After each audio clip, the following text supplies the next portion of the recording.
Bon dia, everybody. Good afternoon, ladies and gentlemen.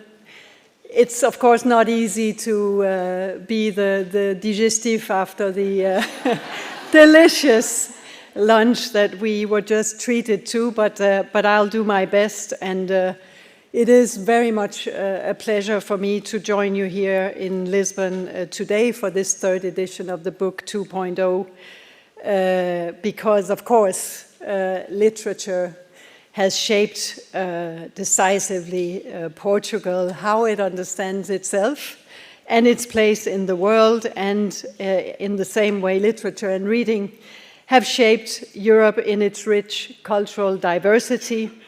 As José Saramago once reminded us, reading is probably another way of being in a place. Reading allows us to inhabit other worlds, to see through other eyes, and to understand ourselves in new ways. And yet, across our continent, as we've also heard a lot about already this morning, we've seen a decline in reading in recent years. There are many possible causes, not least technological change. So today, it's very good to have this opportunity to ask ourselves, what is the future of reading, and does it have a future? The answer is undoubtedly, and indeed it must be, a resounding yes. Does that require a rebellion? When I, maybe somewhat heretically, asked AI, the allied intelligence that we heard about previously, it seems to think that reading requires an act of resistance as a way to stay human.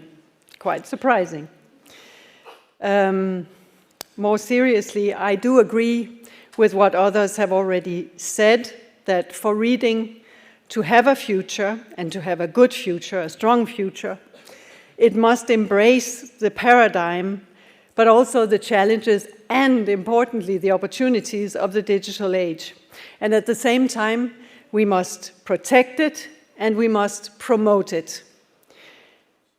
So these are key matters for policymakers, and addressing them requires European cooperation.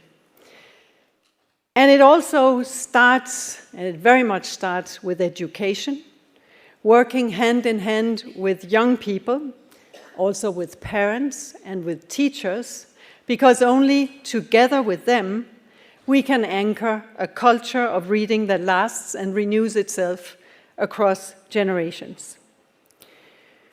Ladies and gentlemen, so much learning starts with our ability to read. It enables us to study, to work, exercise our rights as citizens, and to make sense of the world around us. And it gives us access to the knowledge that we need to take care of ourselves in the widest sense, and to take care of others. Low literacy carries profound consequences for society, both in terms of higher poverty, weaker civic participation, and lower economic growth. And it brings risks for our democracies.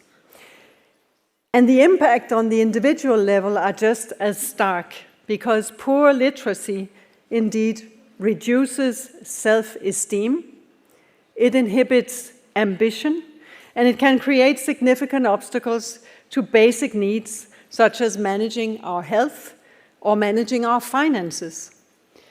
But reading is not just about literacy in the most basic sense. It's about engaging with quality literature and with ideas. And it's about cultivating and nurturing critical thinking, analytical skills, creativity, emotion, and imagination. And literature connects us to our past, our present, our future also, of course, and above all, it connects us to each other. But today, too many European countries are grappling with declining basic skills across the board. In reading, in writing, in maths, in science and digital skills. 1 in 5 adults struggle with reading and writing. and 1 in 4 15-year-olds falls short in reading, maths, and science. And Europe now records the highest rate of underachievement in reading and science compared with Canada, Japan, and the United States. And in a world of intensifying global competition, this is more than a statistic. It's a serious concern for our future. And that's why, under the leadership of European Commission Executive Vice President Roxana Mințatu, the Commission has recently, in March, proposed an action plan to defuse the ticking bomb that the basic skills crisis represents for our societies and for our economies. To succeed, we need to rally all key actors, we need to mobilize the full ecosystem, and we will therefore work not only with schools, but also with governments, publishers, and other business actors, of course, and also with libraries. And one of the ways we will do this is through an EU literacy coalition that we will launch in 2026. And that is just one of 18 actions under the action plan. And this coalition will reflect our approach, working together across borders and sectors to ensure that every European has the basic skills to thrive. To boost literacy, to boost reading, indeed inspire our young people to read, factoring in that their attention has become a scarce resource. With the Union of Skills, we want Europe to remain competitive and fair and to equip all Europeans with the skills that they need to succeed. And this indeed starts with basic skills, literacy, math, science, digital, and citizenships critical for our democracy that we have added as a new essential basic skill. We will take a lifelong learning approach and with acquiring and maintaining basic skills as a focus of education at all levels. And our action plan will be powered by our well-known Erasmus Plus funding program, being strengthened as we go forward. But literacy is indeed not just about reading and writing. To be literate in the digital age means being able to understand, to use, and critically evaluate content, be it of a visual, audio, digital, as well as an analog nature. Every day, we are exposed to an enormous flow of online information and disinformation, and we all need to be able to make quick judgments. Is this true? Is it accurate? Is it balanced? And yet, many lack the skills to do this effectively. And even though most Europeans, most young Europeans, are digital natives, as many as 43% of our 14-year-olds still lack basic digital skills. And in an age of rising polarization, eroded trust in institutions, and increasing disinformation, digital literacy and citizenship literacy, the new basic skill, are inseparable. And that's why the Commission already in 2022 elaborated, after very thorough consultations and based on a lot of evidence, we made guidelines available to teachers on how they tackle disinformation and promote digital literacy. And now it's time to update those and reflect the latest challenge from the role of influencers to, of course, generative artificial intelligence. Because AI, indeed, as we have heard and understand very much better after this morning's presentation, is an unprecedented accelerator of digital transformation.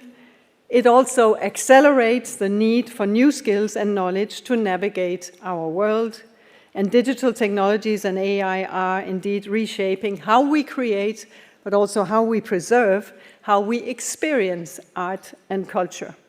And for you, for authors, for booksellers, for translators, for publishers, it indeed brings both a lot of opportunities but also many challenges, because AI can amplify creativity, it can open new artistic frontiers, it can connect with audiences in innovative ways if we use it right. And we see this materialized also in projects supported by the European Union. For example, one about exploring new technology to advance literature in Europe. That's the title of the project, and it unites organizations from Croatia, the Netherlands, and Portugal. And it brings people together to take part in hackathons to develop an application. And this app will publish at least 24 European works of literature in 8 languages in novel digital formats designed to enhance the reading experience. And of course, as we've also heard, AI raises a lot of concerns that we are factoring in when it comes to jobs, when it comes to the earnings of artists, when it comes to cultural diversity, and when it comes to ethics. And that's indeed why the EU has been at the forefront of creating rules that protect both artists' creative work and society. And the AI Act that we have heard about already today aims to ensure transparency and respect for copyright. And general purpose AI providers will need policies to comply with EU copyright law, as we also heard, and they must publish summaries on the training data that they use. We heard eloquently from the honourable member of the European Parliament, Axel Voss, how challenging it is to get that right. And we are acutely aware of AI's big impact on culture in general terms. And that's why the Commission is working on the Apply AI strategy, as we call it, to strengthen AI's use in strategic sectors, including culture. And under the leadership of our Culture Commissioner, Glenn Micallef, we're developing a dedicated AI strategy for the cultural and creative sector to harness the potential of AI, to mitigate its risks, and to empower artists and cultural professionals. Ladies and gentlemen, we all have a role to play when it comes to protecting and promoting reading and literacy in Europe. We must listen to young people to understand what inspires them to read and be creative when we respond. And parents must lead by example. For how can we ask our children to read if we ourselves spend ever more time on screens? Teachers, too, play a crucial role inspiring students, opening doors to literature, and equipping them with literacy skills for life. So we must step up the support to teachers in this mission, and that's why also under the Union of Skills, the Commission will present an EU teachers and trainers agenda in 2026 to improve working conditions, training, and career prospects for the teachers, and making this profession more attractive and justly valued for the role it plays in society. Each of you here in this room today is part, one way or the other, of the literary ecosystem, and you are stronger together. And that's why the EU provides support for cooperation at European level for the book sector. For example, through the European Library Associations Network, which helps associations strengthen digital skills, explore AI and how they can benefit, and engage young audiences in reading and media literacy. Because libraries are lifelines to reading and literacy. And we work to promote the diversity and richness of European culture. Each year, more than 450 books in nearly 40 European languages are translated and promoted, supported by our Creative Europe funding program. Through the European Union Prize for Literature, we showcase emerging literary talent across Europe. And 2 years ago, we launched the annual Day of European Authors. It will become the European Authors Day, connecting young people and writers all over Europe. And looking to the future, we want to further strengthen our support to the cultural and creative sectors. We are working on a culture compass, which will serve as the new strategic framework for EU cultural policy. It will bring a unified vision of what Europe stands for on culture, in light of the vital contribution that the cultural and creative sectors make to our economies and to our societies. It will provide direction on issues, including the impact of AI on the sectors. And our Executive Vice President will work alongside our Commissioner to improve the working conditions of artists and cultural professionals. And furthermore, under the new EU budget, the Commission has proposed the introduction of Agora EU, which will be a new EU funding program bringing together culture, media, equality, citizenship, and values under a single unifying umbrella, emphasizing the strong links between culture and democracy.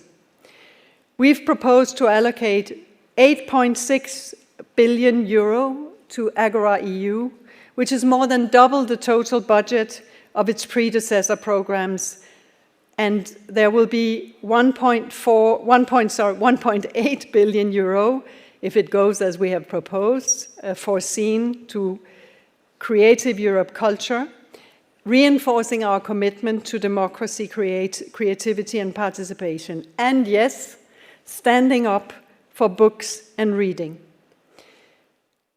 So, ladies and gentlemen, the changing educational and technological landscape is certainly bringing new challenges for reading and literacy.